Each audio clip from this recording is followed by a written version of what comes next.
le notizie in entrada.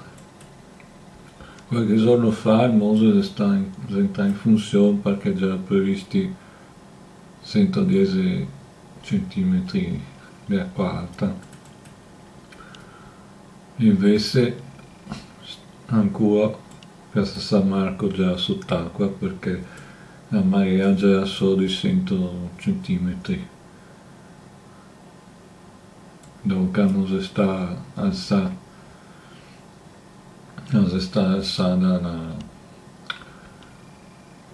il Mose.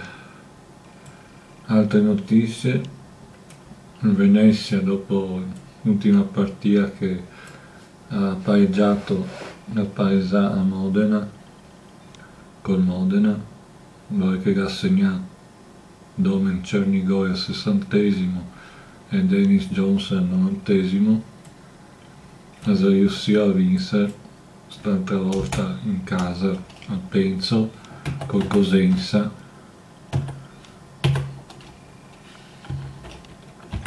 che ha vinto 2-0.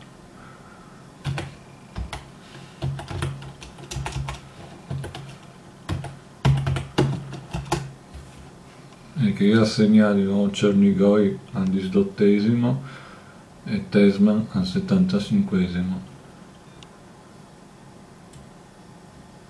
Un'altra notizia importante sempre riguardo il Mose, che lo esiste anche su Google tra le notizie varie che viene fuori, diceva che a marea verso il 2035, dunque a fine di anni, è che da stabilizzarsi, quindi Venezia dovrebbe essere salva su sti anni a manco, speriamo anche in futuro, ma in ogni modo è una bella notizia questa.